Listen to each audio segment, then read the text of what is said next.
Good evening and welcome to Piano on Park. Thank you for joining me tonight under these very unusual circumstances. Wherever you're watching this from, I hope that you are in good health and in good spirits. It's now been 7 weeks since New York City went into lockdown, and it's still hard to believe. I've been spending most of the time here, and I don't just mean here, this apartment, I mean quite literally this stool and right behind this keyboard. This pandemic has been such an incisive episode into our lives and has brought about such changes that I was finding it difficult to play music that I had been working on before everything started changing. It just seemed out of sync or belonging to a world that isn't here anymore. So instead, I started exploring many new pieces and also music that I hadn't played in a while. And so for tonight, I wanted to prepare something that was a bit more up to the minute, so to speak. Music that would reflect these last few weeks which we have shared together. One of the things that I have missed the most is to be out in nature, to be able to observe the rhythm and the amazing beauty of nature. I know that for some, this period actually has been a time to be rediscovering and reconnecting with nature. But here in the middle of Manhattan, with transportation right now being a little bit difficult to access, it also means that it's more difficult to access the natural environments. So I often catch myself daydreaming about being in a forest or by the ocean. Fortunately, this contraption here has been my means of travel and transportation lately. And I realize that the pieces that I've been drawn to over these last weeks are all pieces that depict and evoke very vivid scenes, musical paintings of landscapes and natural elements. And so this is the theme for tonight, and I wish to travel to some of these places with you. We've actually already began our journey in ancient Greece, specifically in Delphi, the seat of the oracle, and at that time considered to be the center of the world by the ancient Greeks. The piece that I just played as the introduction is a prelude by the famous French composer Claude Debussy, and it carries the title Danseuses de Delphes, Dancers of Delphi. These dancers are 3 sculpted figures that were chiseled into a column that was part of the Temple of Apollo in Delphi.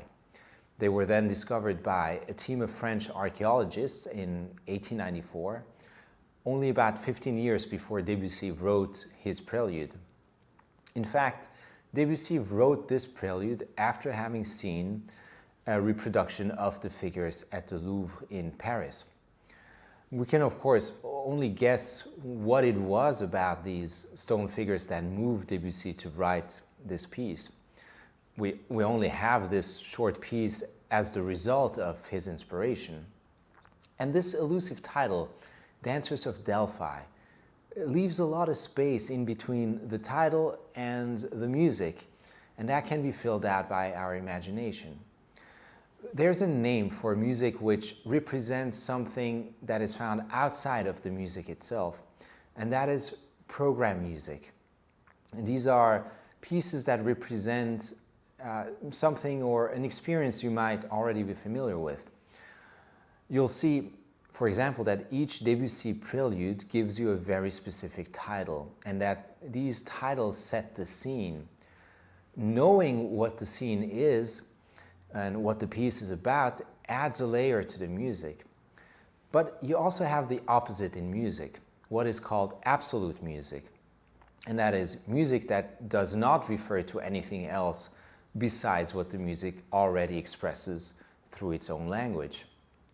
In these cases, trying to enhance the music by adding words or specifying what it is about usually backfires. There are many popular pieces that have been given descriptive nicknames based on certain feelings or images that they might bring to the mind. A famous example of that is Beethoven's Piano Sonata in C sharp minor, Opus 27, number 2. And you might more commonly know it as the Moonlight Sonata, a nickname it received due to its somber and evocative adagio in the first movement. But Beethoven never gave such a nickname to his sonata. And I think you can make a case that adding such a descriptive title to a piece of absolute music takes away from the music rather than enhances it. It is now much more difficult to listen to Beethoven's sonata and not be seeing the moonlight. So the next piece that I'd like to play takes a place somewhere in between absolute and program music. Scriabin's Second Piano Sonata. It's one of the composer's earlier work, but also one of his most popular sonatas. And although the piece itself is complete without requiring additional context or titles, we do know that Scriabin's inspiration for his sonata came from witnessing the splendor of the sea after having spent his honeymoon in Crimea on the shores of the Black Sea in 1897. Scriabin himself revealed in writing a sort of program, and he describes how he wanted to depict the calm of a night by the seashore and the reflections of the moonlight in the water, but also the stormy agitations and the vast expanse of the ocean. So everything in this piece is about water, and you will hear this constant flow and stream of notes. And I want to highlight this with one short excerpt. Towards the end of the exposition, there is a beautiful theme which emerges, and it's delightfully simple.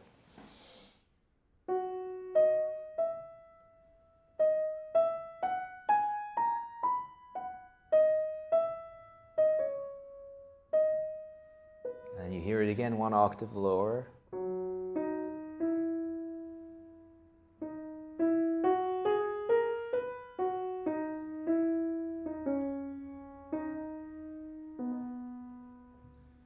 And that's it. But now hear how Scriabin embeds this melody amongst a constant flow and stream of notes representing the water around it.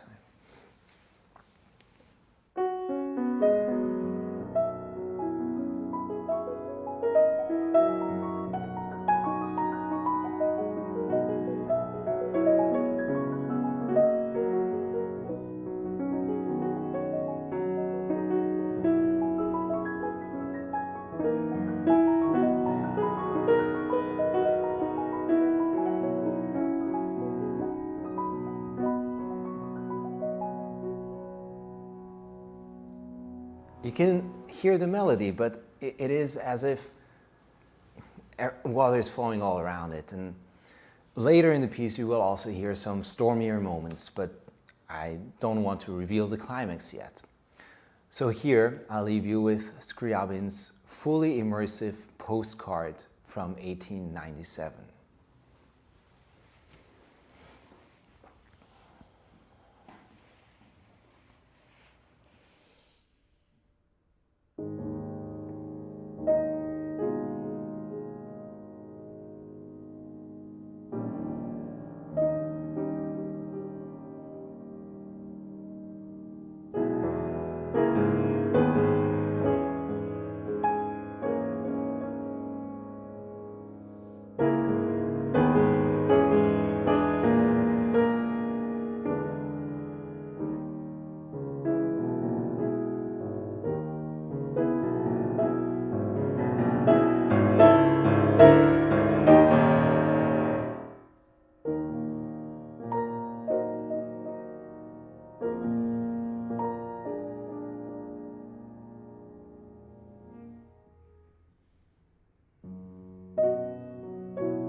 Now I wish to share with you one of my own musical postcards.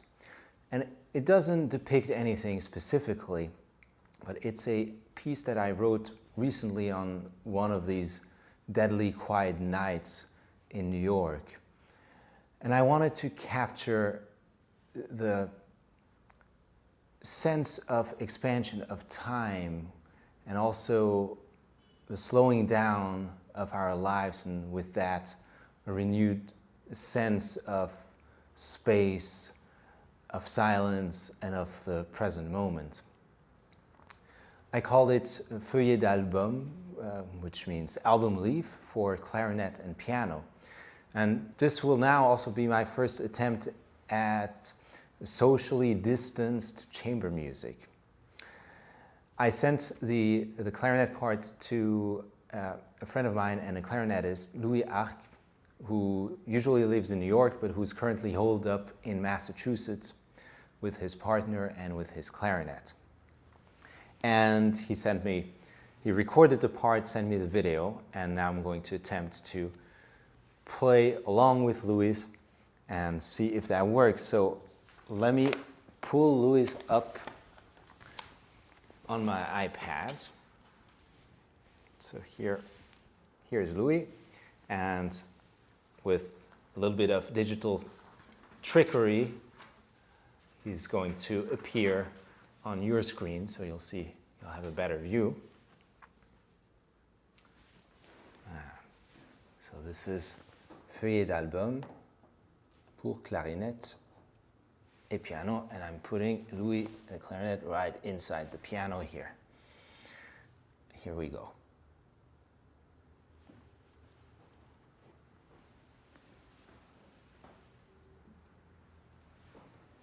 I need to unmute him too, that would help. Here.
Louis Arques. Thank you, Louis.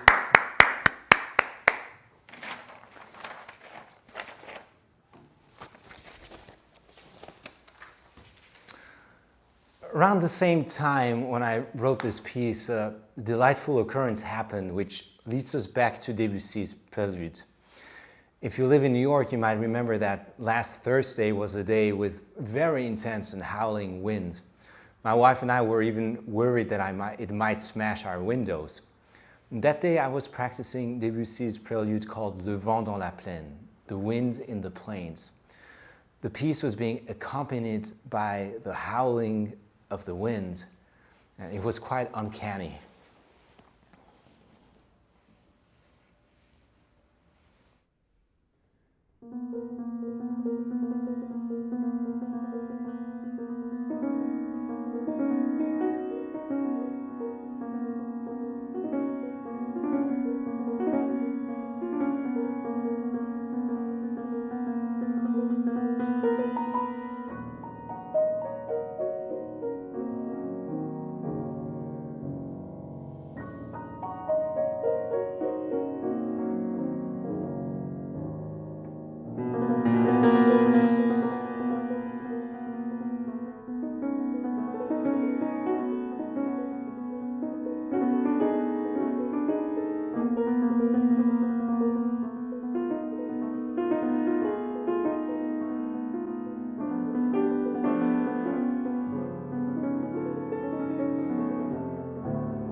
From the winds of the plains, we move to the pastoral hills of Scotland, where we encounter a girl with flaxen-colored hair, La fille aux cheveux de lin, perhaps one of Debussy's most well-known themes. Ironically, it is one of these pieces that is not played so often due to having been played too often.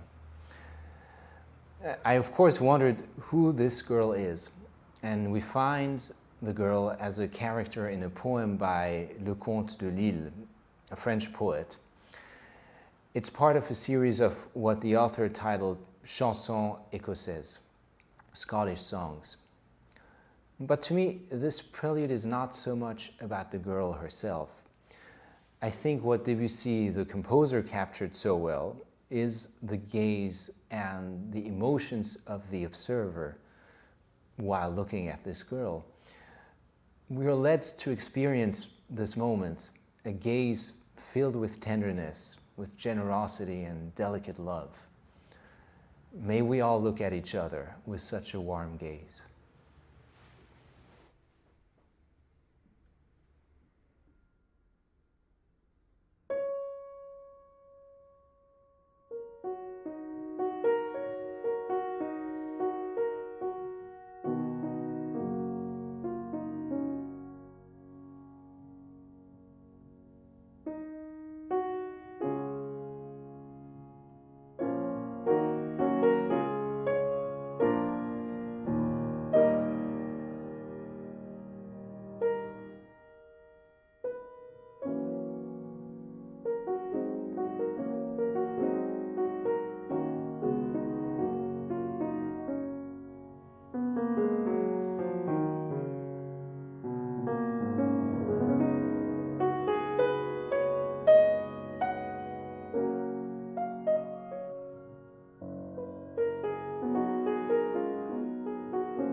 Another literary reference and character in Debussy's Preludes brings us to the realm of fairyland, under the light of the moon, in an enchanted forest.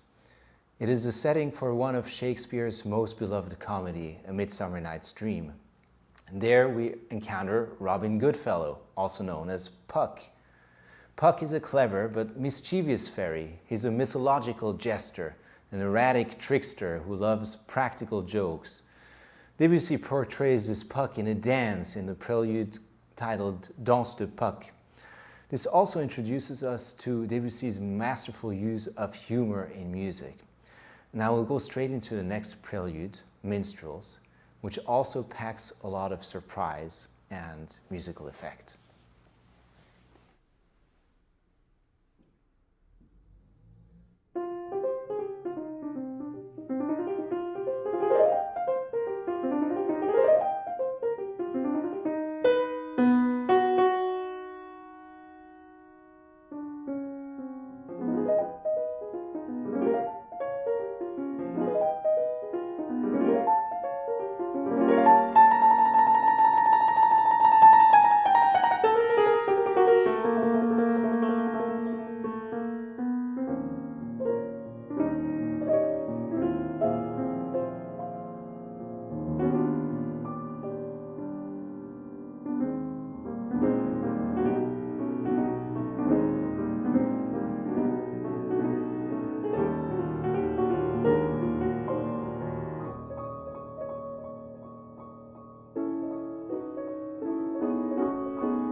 Humorous and delightful music it is indeed, yet sadly the source of inspiration comes from a dark and shameful chapter of our history. Debussy had most likely witnessed one of the popular traveling minstrel shows of those days. Comical shows that were performed by white people in blackface, and it was one of the many ways that the New World found its way into the music of Debussy. But now that we've reached the shores of America, I would like to end with the music of a composer who did real justice to the cultural melting pot of America. A composer who did not limit his language to one particular tradition, but who instead integrated the sounds of blues, of jazz, of the many diverse streams of South American musics with the traditions of Western classical music. George Gershwin, a composer with wide open ears, a wide open mind, and a musical creativity that perceived unity where others saw only division. I would like to offer to you his 3 preludes for piano, also as an homage to New York City. The contrast of the shutdown and usual New York City life has been especially striking here. Here in the middle of Manhattan, I usually wouldn't really be able to present this without a constant backdrop of traffic noise and sirens, but you can hear how quiet everything is. And this is the city that prizes itself to be the city that never sleeps. And truly, I believe it never slept until now that it has been temporarily put to sleep. I'm sure the hustle and bustle will return with time. So, if you've missed the spirit of New York, or if you live elsewhere and miss being able to travel to New York, I hope this will bring the spirit of the city into your hearts and minds as we travel back to the New York of the 1920s through rush hour, which, based on Gershwin's musical depiction, seems to have been just as bad as recently, and then to smoke-filled speakeasies, and perhaps then to a late-night dance in Spanish Harlem.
Thank you for listening. I hope that you enjoyed this musical travelogue and wish you to stay well, to remain in perfect condition, and I look forward to seeing you in person on a soon occasion. Good night.